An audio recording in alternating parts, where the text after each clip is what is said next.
Welcome guys, welcome back to our channel. मैं सियाराम आपका स्वागत करता हूं फॉर्मूलेटर के इस धमाकेदार मंच पर।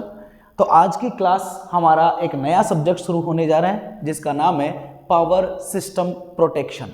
ओके, नए सब्जेक्ट की पहली क्लास है, इंट्रोडक्शन वीडियो पहले मैं आप लोगों को इसके बारे में बता चुका हूं, ठीक है ना। तो आज पहली ही क्लास है हमारी पावर सिस्टम प्रोटेक्शन।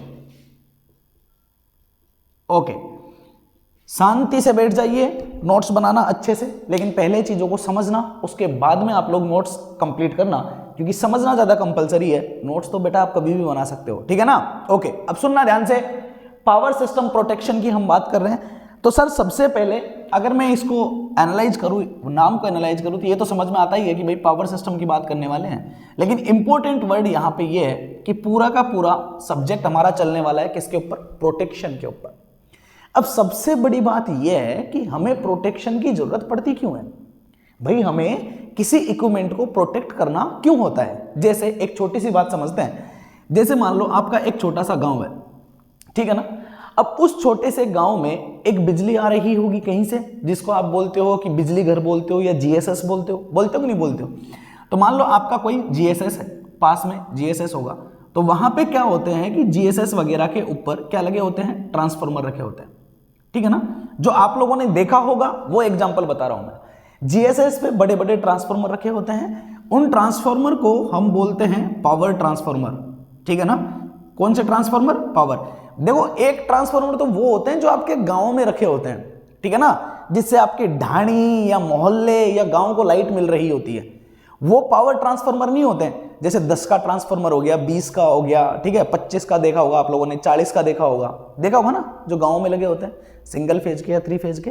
तो वो जो ट्रांसफार्मर होते हैं ना, वो क्या करते हैं? आपके घरों में लाइट को बांटते हैं, पूरे घरों में वहां से क्या जाते हैं? कनेक्शन जाते हैं। तो उनको बोलते हैं डिस्ट्रीब्यूटिव ट्रांसफार्मर। अब ऐसा नहीं है कि उनका प्रोटेक्शन हम नहीं करते हैं, लेकिन बेटा वो जो होता है ना, वो बहुत ज्यादा महंगे नहीं होते हैं। जैसे अगर आप एक 5 के ट्रांसफार्मर की बात करो तो 50,000 के आसपास का आता है, ठीक है ना। अगर मान लो आपने एक 25 के ट्रांसफार्मर की बात की तो अप्रोक्सीमेटली 1 लाख के आसपास का आता है, ठीक है। 40 का ट्रांसफार्मर एक 10 का या एक 20 के आसपास का आता है। तो मतलब आपका जो काम है ना, वो 1,50,000 रुपए का काम है। तो इसलिए एक डिस्ट्रीब्यूटिव ट्रांसफार्मर को हम इतना प्रोटेक्शन प्रोवाइड नहीं करते हैं, बल्कि ये तो है कि उसमें भी हम अर्थिंग वगैरह प्रॉपर करते हैं एक 3 फेज के ट्रांसफार्मर में।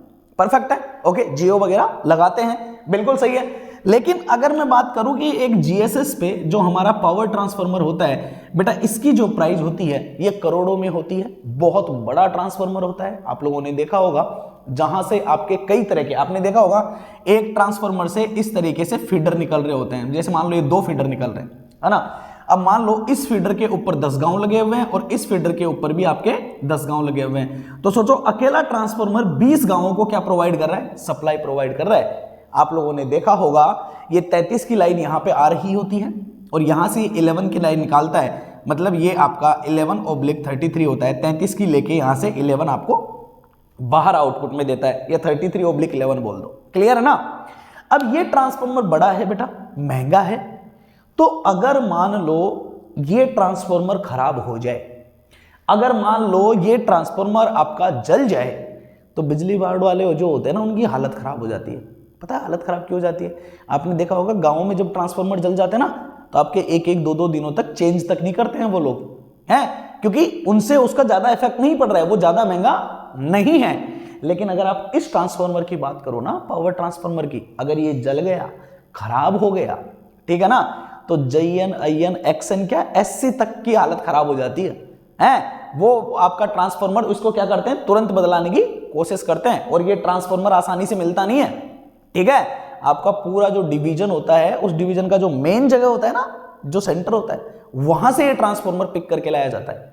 समझ गए? तो इसलिए जितनी भी, अगर मैं बात करूं इलेक्ट्रिसिटी की, अगर मैं बात करूं बिजली की, देखो प्रैक्टिकल लाइफ की बात कर रहा हूं अभी तो मैं, ठीक है ना, प्रोटेक्शन पे टेंशन मत लो। अगर मैं बात करूं एक्चुअल लाइफ में बिजली की, अगर मैं बात करूं तो बेटा बहुत ही महंगे महंगे इक्विपमेंट्स हम लोग यूज में लेते हैं, ठीक है। महंगी महंगी चीजें होती है, जैसे ट्रांसफार्मर बहुत महंगा है, जनरेटर होता है जो बिजली को डेवलप कर रहा होता है, सोचो वो कितना महंगा होता है, करोड़ों अरबों में प्राइस होती है उसकी। सही बात है नहीं है? तो ऐसे टाइप के जो महंगे महंगे इक्विपमेंट्स होते हैं ना, हम ये चाहते हैं कि ये महंगे इक्विपमेंट्स कभी भी खराब ना हो। अब अगर किसी चीज को खराब होने से बचाना है तो हम लोग उसे क्या करते हैं, प्रोटेक्ट करते हैं। क्या करते हैं, प्रोटेक्ट करते हैं। जैसे घर में कोई छोटा बच्चा होता है, अगर वो कोई गलती ना कर दे, किसी से हाथ ना जला ले, तो अपन उसको क्या करते हैं, उसका ध्यान रखते हैं, उसको क्या करते हैं, प्रोटेक्ट करते हैं। सही बात है। तो इनको खराब होने से बचाने के जो काम किए जाते हैं ना, उसी को हम बोलते हैं प्रोटेक्शन। क्या बोलते हैं, प्रोटेक्शन। ठीक है ना। जैसे एक छोटा बच्चा है, मान लो वो चलना ही सीख रहा है, हम ये कोशिश करते हैं कि वो चलते चलते गिरे ना, है। तो ऐसे कई सारे खिलौने आते हैं जिनको वो पकड़ के आसानी से चल सके, जिन पे नीचे पहिए होते हैं, तो वो गिरता भी नहीं है और चलता भी है। दोनों काम होते हैं कि नहीं होते। तो आप लोगों ने क्या यूज किया, उस बच्चे के लिए आप कोई इक्विपमेंट लेके आए जो उसे गिरने से क्या कर रहा है, बचा रहा है। मतलब क्या कर रहा है, प्रोटेक्ट कर रहा है। समझिए। तो इसको प्रोटेक्ट करने के लिए भी हमें अलग से इसके ऊपर क्या लगाने पड़ेंगे, इक्विपमेंट्स लगाने पड़ेंगे। उन इक्विपमेंट्स को हम बोलते हैं प्रोटेक्शन डिवाइसेज। क्या बोलते हैं, प्रोटेक्शन डिवाइसेज बोलते हैं। या आप लोगों ने एक नाम और सुना होगा बेटा, स्विच गियर। क्या बोला होगा, स्विच गियर। पता है ये वर्ड कहां से आया, स्विच गियर। स्विच क्या होता है पता है आपको, जैसे आप घरों में एक बटन को दबाते हो, कभी बंद कर देते हो, कभी चालू कर देते हो, तो लाइट कभी बंद हो जाती है, कभी चालू हो जाती है। That is the switch. ठीक है ना। और गियर का क्या मतलब होता है, गियर आप लोगों ने देखा होगा, जैसे मान लो कि आप लोग उसको, जैसे आपकी गाड़ी है, गाड़ी में आपने पहला गियर लगाया, दूसरा गियर लगाया, तो क्या होता है, स्पीड अलग अलग टाइप पे वेरी करती है, अलग अलग टाइप का उसका क्या हो जाता है, बिहेवियर हो जाता है रनिंग का। समझ रहे हो। तो ये जो इक्विपमेंट होता है ना, जो प्रोटेक्शन के लिए लगाते हैं, इनकी भी खास बात होती है। क्या खास बात होती है कि ये सप्लाई को बंद कर सकते हैं, ये सप्लाई को चालू कर सकते हैं। ठीक है ना। ये वोल्टेज का लेवल बढ़ा सकते हैं, वोल्टेज का लेवल घटा सकते हैं। ये इसलिए इसका नाम दिया जाता है, इसको स्विच का भी कैपेबिलिटी होती है इसमें, और इसमें गियर वाली कैपेबिलिटी भी होती है।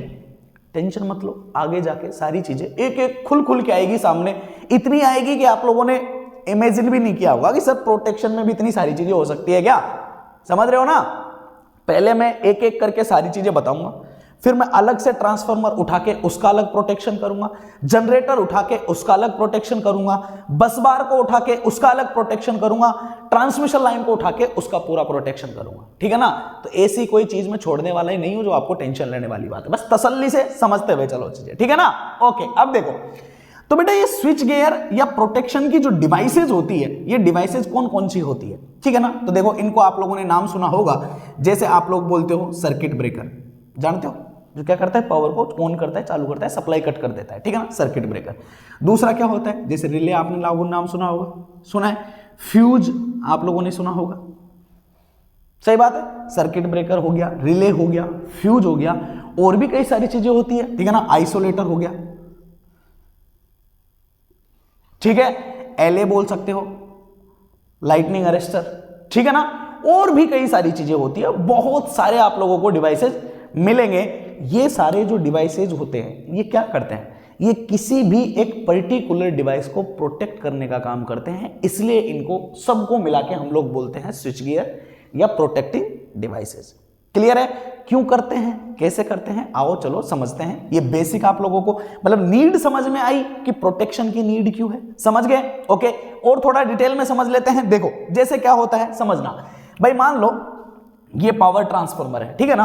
अब मान लो यहां से एक फीडर निकला, ये फीडर निकल रहा है सपोज दैट। अब ये कई सारे गांवों में जा रहा है। आपके गांव में जो लाइट आ रही होती है वो कौन सी लाइट आती है, 11 kV की लाइन आती है कि नहीं आती है। सही बात है। इधर से इस पावर ट्रांसफार्मर पे कितने की लाइन आती है, 33 की आती है। ये यहां से फीडर कितने का निकालता है, 11 का निकालता है। एक जनरल एग्जांपल है, समझ गए। अब सपोज दैट क्या हुआ कि आपके किसी गांव में ये 11 की लाइन आ रही थी। अब गांव में आप जानते हो ना, कई तरह के उत्पादी बच्चे होते हैं, कई तरह के लोग बाग होते हैं। मान लो एक इंसान ने क्या किया, एक चेन ली, एक पतली सी चेन ली, और उसने उस चेन को फेंक दिया 11 की लाइन पे। मान लो ये 3 लाइनें थी, ऐसे 3 फेज आ रहा था 11 का। उसने एक चेन लिया और इस चेन को इसके ऊपर क्या कर दिया, फेंक दिया।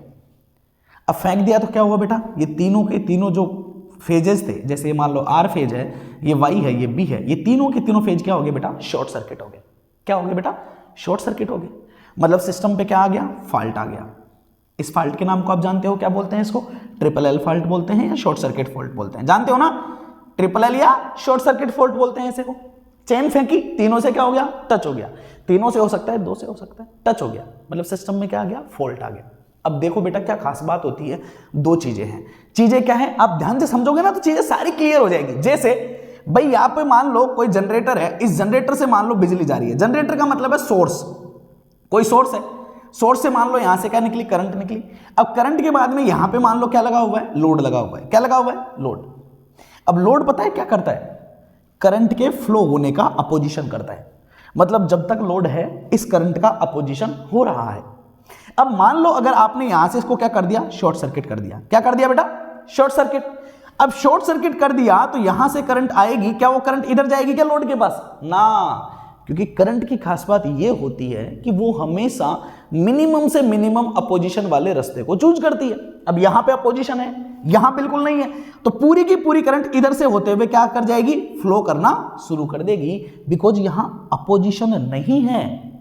तो यहां पे फ्लो होने वाली करंट जो होगी ना वो बहुत ज्यादा कैसी हो जाएगी, लार्ज हो जाएगी। समझ गए कि नहीं समझ गए, मतलब कहानी कुछ ऐसी है बेटा कि जब हम घर में जाते हैं तो पापा के सामने बिल्ली बन के बैठे रहते हैं, बिल्कुल शांत, बिकॉज वहां पे नखरे किए तो थप्पड़ भी पड़ सकता है, अपोजिशन है। सही बात है, कॉलेज में जाते थे एकदम ऐसे चौड़े होके घूमते हैं, देखे यहाँ का हीरो ही मैं हूं, होता है कि नहीं होता है, बिल्कुल सही बात है, क्योंकि वहां अपोजिशन है। यहाँ क्लास में जाने के बाद थोड़े शांत हो जाते हैं, लेकिन बाहर तो कैंटीन वैंटीन में तो हीरो बन के बैठते हैं कि नहीं बैठते, सही बात है ना। सेम बिहेवियर है, जैसे ही सिस्टम पे फॉल्ट आया, अपोजिशन खत्म हुआ, इस करंट की वैल्यू काफी ज्यादा हाई हो जाती है। और आप ये बोल सकते हो कि ये जो करंट होती है जिसको हम बोलते हैं फॉल्ट करंट, क्या बोलते हैं बेटा, फॉल्ट करंट, ये बहुत ज्यादा हाई होती है और डेंजरस होती है।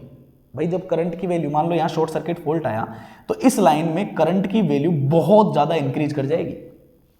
अब करंट एक खतरनाक चीज है, क्यों है खतरनाक चीज, देखो किसी भी कंडक्टर वायर में होते हुए अगर करंट डेवलप होती है तो आप जानते हो कि अगर करंट की वैल्यू ज्यादा हुई तो वो एक हीट प्रोड्यूस करती है, और उस हीट का नाम होता है I²RT।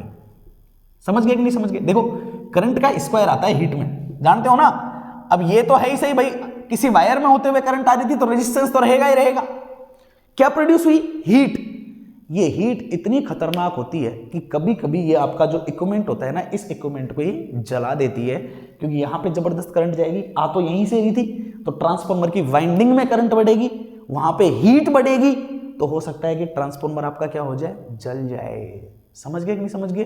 तो इस तरह के जो फॉल्ट्स होते हैं, उन फॉल्ट्स की वजह से जो करंट इंक्रीज होती है, ये करंट्स, एक मैं वन ऑफ द एग्जांपल लिया हूं, ठीक है ना, ये करंट्स बहुत ज्यादा क्या होते हैं, डेंजरस होते हैं, किसके लिए, इक्विपमेंट्स के लिए। तो ऐसे सिस्टम से, ऐसी करंट्स से जो हीट प्रोड्यूस करके आपके ट्रांसफार्मर को जला सकती है, इक्विपमेंट्स को खराब कर सकती है, उनसे बचने के लिए हम लोग प्रोटेक्शन का काम करते हैं, और उसी प्रोटेक्शन की डिवाइसेज ये होती है circuit breaker, relay, fuse, insulator, lightning arrester, और भी कई सारी चीजें हैं। सही बात है, तो ये सारी चीजें हम लोग यूज में लेते हैं।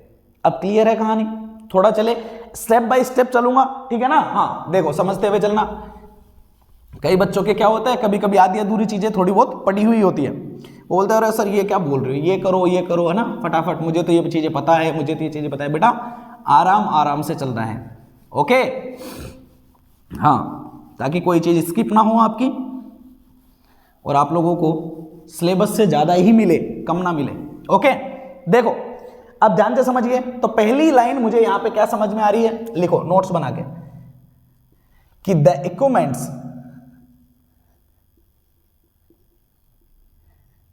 equipments that used to protect, regulate, okay, or control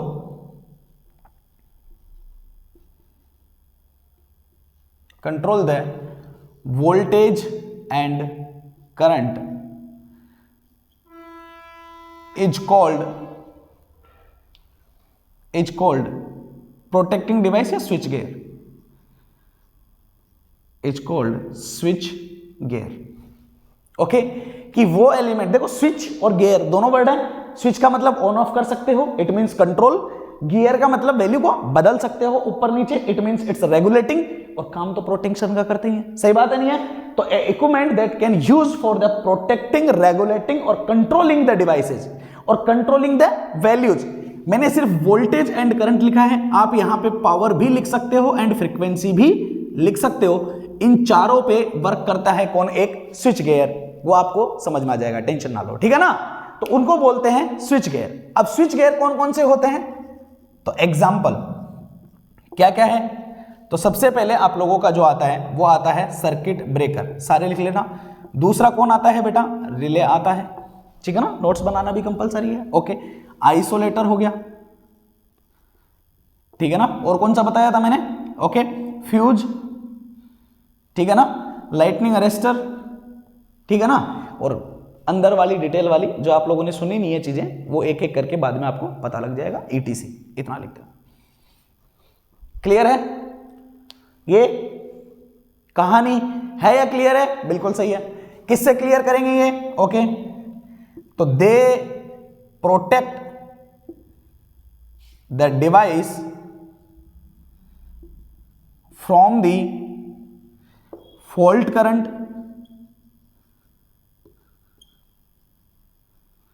over current, over voltage,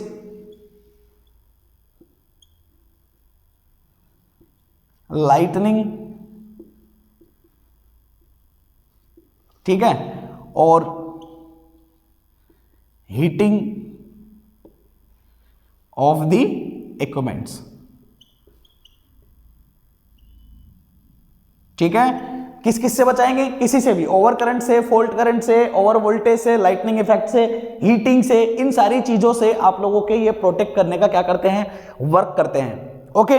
अब मैं आपका ये सारी चीजें आप लोगों को, छोटी मोटी बातें हैं, ठीक है ना, आप लोगों को पता लगी गई होगी। अब जरा हम लोग ये चीजें डिसाइड करते हैं कि आप लोगों के सिस्टम में प्रोटेक्शन होता कैसे है। आज का ये वाला जो लेक्चर है ये बेसिक लेक्चर है, कल की क्लास से आपके टॉपिक वाइज अच्छे से क्लासेस शुरू हो जाएगी। ये बेसिक है, ठीक है ना? हाँ, लेकिन इसमें जो इंपॉर्टेंट कहानियां रहेगी वो आपके आगे तक वर्क करेगी, ओके। ये नोट्स कर लिया सबने? ओके, अब देखो जरा ध्यान से समझना। देखो इसमें दो जो एलिमेंट है ना वो बड़े जबरदस्त है, सर्किट ब्रेकर और रिले। आपका प्रोटेक्शन है ना पूरा का पूरा मॉड्यूल 1 से लेके लास्ट तक इन दोनों के अराउंड ही घूमेगा, सर्किट ब्रेकर और रिले के अराउंड, ठीक है ना? ये एक छोटा सा टॉपिक है, आइसोलेटर, फ्यूज एक छोटा सा है, लाइटनिंग अरेस्टर एक छोटा सा है। मेन टॉपिक आपके ये दो ही है, सर्किट ब्रेकर और रिले, और बड़े लंबे चौड़े और जबरदस्त टॉपिक है। तो इन टॉपिक्स के बारे में थोड़ा अच्छे से जानेंगे, सही बात है? Very good. तो सबसे पहले हम ये सोचते हैं कि सर ये जो सर्किट ब्रेकर होता है और रिले जो होता है ये एक्चुअली ऑपरेट किस तरीके से करते हैं। बाल की खाल निकालना और एक एक को डिटेल में पढ़ना वो तो हम लोग करेंगे ही, ओके। तो पहले ये पढ़ लेते हैं कि ये जो स्विच गियर वाले डिवाइसेस होते हैं वो हमारी डिवाइस को प्रोटेक्ट कैसे करते हैं, ठीक है ना? ओके, तो टॉपिक डालिए, ठीक है, कि how the circuit breaker and relay operate, ठीक है ना, टू प्रोटेक्ट ए डिवाइस या इक्विपमेंट, ठीक है ना? दोनों कैसे वर्क करेंगे अगर एक इक्विपमेंट को उन्हें क्या करना है? प्रोटेक्ट करना है। अब थोड़ी देर तसल्ली से और शांति से बैठ जाइए और सिर्फ थोड़ी देर के लिए लिखना करना सब बंद करो, शांति से बैठ के अगले 15-20 मिनट तक शांति से बैठ के समझिए बस, ठीक है ना? कुछ भी मत लिखना। देखो प्रैक्टिकल लाइफ में पता है क्या होता है, जैसे ही जनरेटिंग स्टेशन से लाइट निकलती है एक जनरेटर पावर को डिलीवर करता है। किसको डिलीवर करता है? बस बार को। अब बस बार क्या होती है समझना। देखो ये एक जनरेटर है, सपोज दैट इसने यहां से पावर निकली, पावर निकलते ही इसने यहां पे अपनी पावर को भेजा, मतलब यहां से इसने कोई वोल्टेज को डेवलप किया जिसको आप बोलते हो इंटरनल वोल्टेज। यहां पे कुछ वोल्टेज मिल रहा है V, ये पूरा का पूरा पैरेलल है, मतलब आप यहां से बिजली निकालोगे तो इस पे भी वोल्टेज V रहेगा, यहां से निकालोगे तो इसके ऊपर भी वोल्टेज भी रहेगा, यहां से निकालोगे तो यहां भी वोल्टेज भी रहेगा, यहां से निकालोगे तो यहां भी वोल्टेज भी, और यहां से निकालोगे तो यहां भी वोल्टेज भी। मतलब एक बात समझ में आई कि बस बार एक वो क्वांटिटी होती है जिसपे वोल्टेज की वैल्यू हमेशा हर एक पॉइंट पे कैसी रहती है, फिक्स रहती है। एंड सेकंड थिंग, अगर मैं बात करूं इंडिया की, तो हमारे यहां पे फ्रीक्वेंसी जो होती है वो भी कैसी रहती है, कांस्टेंट रहती है, क्योंकि ये डायरेक्टली किससे कनेक्टेड है, जनरेटर से कनेक्टेड है। जनरेटर हमारा कौन सा होता है, जनरेटर होता है सर सिंक्रोनस जनरेटर। कौन सा होता है बेटा, सिंक्रोनस जनरेटर। अब सिंक्रोनस जनरेटर की खास बात यह होती है कि इसकी फ्रीक्वेंसी हमेशा कैसी रहती है, कांस्टेंट रहती है। तो आउटपुट में फ्रीक्वेंसी कांस्टेंट रहेगी और पूरी बस बार पे वोल्टेज कांस्टेंट रहेगा। समझ में आई या नहीं आई, क्लियर है। कहानियां जो है एक एक पॉइंट आपके माइंड में क्लियर होना चाहिए। देखो हर एक क्वेश्चन पे आपका एक क्वेश्चन आना चाहिए कि वाई ऐसा क्यों है, ठीक है ना। हाँ, कोई भी लाइन वाई होनी चाहिए ताकि आपको उसका रीजन पता होना चाहिए। देखो तो जो आपका बस बार होता है, ये आपका क्या हुआ, बस बार हुआ बेटा।